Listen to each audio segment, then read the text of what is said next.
Huwag kalimutang mag-subscribe sa aming YouTube channel at pindutin ang notification button para hindi mahuli sa mga pinakabagong update. Magandang araw sa lahat ng ating mga kasubscriber, lalo na sa ating mga mahal na senior citizens at sa kanilang mga pamilya. Kumusta po kayong lahat?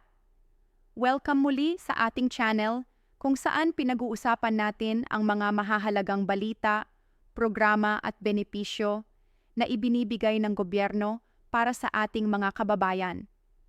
Kung bago ka pa lamang dito, huwag kalimutang i-like ang video na ito, mag-subscribe at i-click ang notification bell para lagi kang updated sa mga pinakabagong impormasyon na tiyak makakatulong sa iyo at sa iyong pamilya.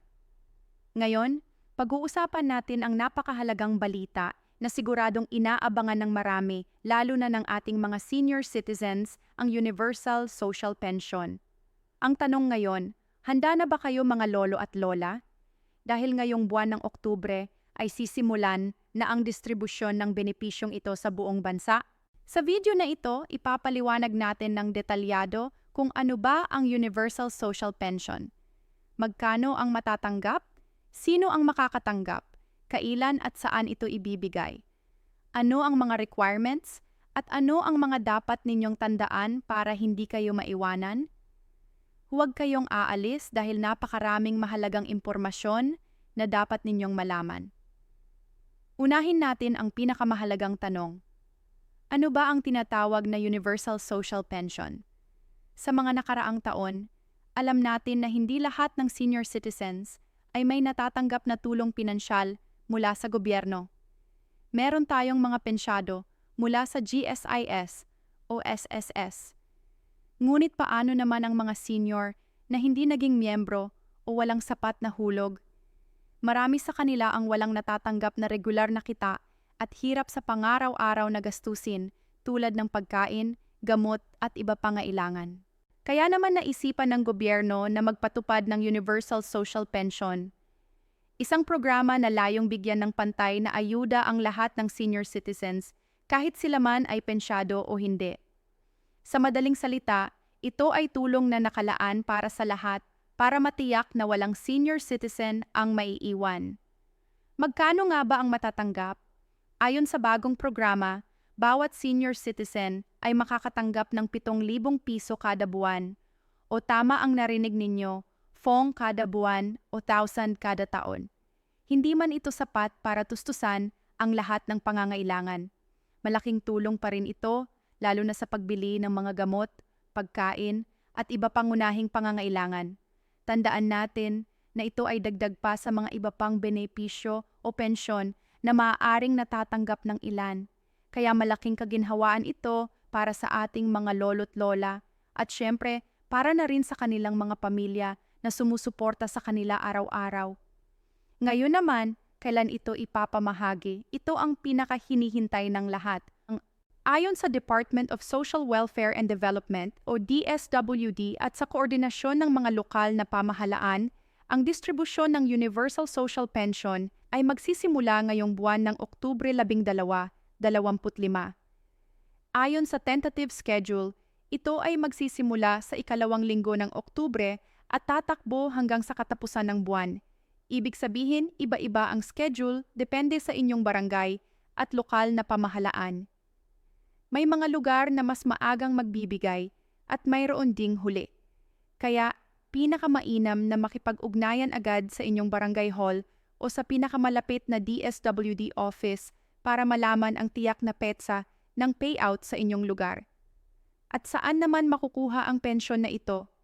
Kadalasan ay gagawin ang distribusyon sa mga barangay hall, covered court, o sa iba pang community centers na karaniwang ginagamit para sa ganitong klaseng payout. May mga lugar naman na gagawin ang house-to-house delivery, lalo na kung ang senior ay bedridden or hirap ng makalakad papunta sa venue. Ito ay para siguraduhin na lahat ng seniors ay makakatanggap kahit pa sila ay may sakit o hirap ng bumiyahe. Bukod pa dito, may mga pilot areas kung saan sinusubukan ang digital payout. Ibig sabihin ay idadaan ang pera sa ATM o sa e-wallet. Kaya kung kayo ay may account na sa mga bangko o e-wallet, Magandang abangan kung kasama ang inyong lugar sa programang ito. Mga lolo at lola, napakahalaga rin na magdala kayo ng tamang requirements sa araw ng payout. Kadalasan ay kailangan lang ninyo ng valid ID para makuha ang inyong pensyon. Kung hindi kayo makakapunta dahil sa sakit o iba pang dahilan, maaari kayong magtalaga ng representative na kukuha sa inyong pensyon. Ang kailangan lamang ay authorization letter, photocopy ng ID, ng senior at valid ID ng representative. Mahigpit po ang pagpapatupad nito para maiwasan ang mga maling transaksyon at siguraduhing sa tamang tao na pupunta ang pera. Isa pang paalala na hindi natin dapat kalimutan, mag-ingat po tayo sa mga scammer dahil malaking benepisyo ito at maraming pera ang ilalabas ng gobyerno. Hindi maiiwasan na may mga manloloko na susubok samantalahin ang ating mga senior citizens. Tandaan po ninyo, libre ang Universal Social Pension. Wala kayong kailangang bayaran para kayo ay maisama sa listahan. Hindi na rin kailangan ng fixers o middleman. Kung may lumapit sa inyo at sinabing magbayad para masigurado ang inyong pangalan, huwag po kayong maniniwala at agad na i-report sa barangay o sa DSWD. Ang tanong ng marami, paano kung wala akong record sa barangay o paano kung lumipat ako ng tirahan? Ang pinakamahalaga po ay siguraduhin na updated ang inyong impormasyon sa barangay. Kung kayo ay bagong lipat, makipag-ugnayan agad para mailista ang inyong pangalan. Ang listahan ng mga senior citizens ay galing sa barangay at inaakyat sa DSWD. Kaya doon pa lamang ay dapat ay maayos na ang inyong impormasyon.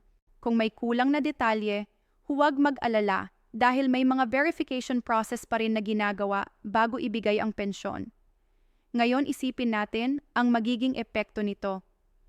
Kung bawat senior citizen ay makakatanggap ng PH Taulo kada buwan, napakalaking tulong nito sa bawat pamilya. Isipin ninyo kung sa isang bahay ay may 2 senior citizen. Ibig sabihin, 2,000 kada buwan ang nadaragdag sa budget ng pamilya. Kung gagamitin ito sa gamot, malaking bagay na. Kung ipangbibili naman ito ng pagkain, siguradong makakagaan, at higit sa lahat, ito ay pagkilala sa malaking kontribusyon ng ating mga lolo't lola sa lipunan. Sa mahabang panahon, sila ang nagtrabaho at nagsakripisyo at ngayon ay nararapat lamang na sila ay maalalayan sa kanilang pagtanda. Marami rin ang nagtatanong, sapat ba ang PH Bongo? Sa totoo lang, hindi dahil sa taas ng presyo ng bilihin at gamot, kulang na kulang ito kung ikukumpara sa aktwal na pangangailangan ng isang senyor. Ngunit kung titingnan natin sa mas malawak na pananaw, ito ay isang simula. Ang mahalaga ay naumpisahan na ang programa at unti-unti itong mapapalakas pa sa mga darating na taon. May posibilidad na tumaas pa ang halaga ng pensyon depende sa budget ng gobyerno at sa suporta ng publiko. Kaya mahalaga rin na iparating natin ang ating mga hinaing at sugesyon upang lalo pang mapabuti ang programang ito. Habang papalapit ang distribusyon ngayong Oktubre, may ilang bagay na dapat nating gawin. Una, siguraduhin na kayo o ang inyong mahal sa buhay na senior citizen ay nasa opisyal na listahan ng barangay. Pangalawa, alamin ang eksaktong petsa ng payout sa inyong lugar upang maiwasan ang kalituhan at siksikan. Pangatlo, ihanda ang mga requirements gaya ng valid ID at authorization letter kung kinakailangan. Pang-apat, mag-ingat sa mga scammer at huwag basta-basta magbigay ng pera o impormasyon sa hindi opisyal na tao. At panghuli, gamitin ng tama ang pensyon na matatanggap upang higit na makinabang senior citizen. Mga kasubscriber, malinaw na ang Universal Social Pension ay isang malaking hakbang tungo sa mas maayos na pamumuhay para sa ating mga senior citizens. Sa kabila ng mga kakulangan nito, ito ay simbolo ng malasakit ng pamahalaan sa ating mga lolo at lola. Kaya naman napakahalaga na tayo ay maging maalam, handa at alerto. Kung may katanungan pa kayo tungkol dito, huwag kayong mahihiyang magtanong sa inyong barangay officials o sa DSWD offices. Mas mabuti ng sigurado kaysa mapag-iwanan. Ngayon, gusto kong marinig ang inyong opinyon. Sa tingin ninyo ba sapat na ang PH000 kada buwan para sa ating mga senior citizens?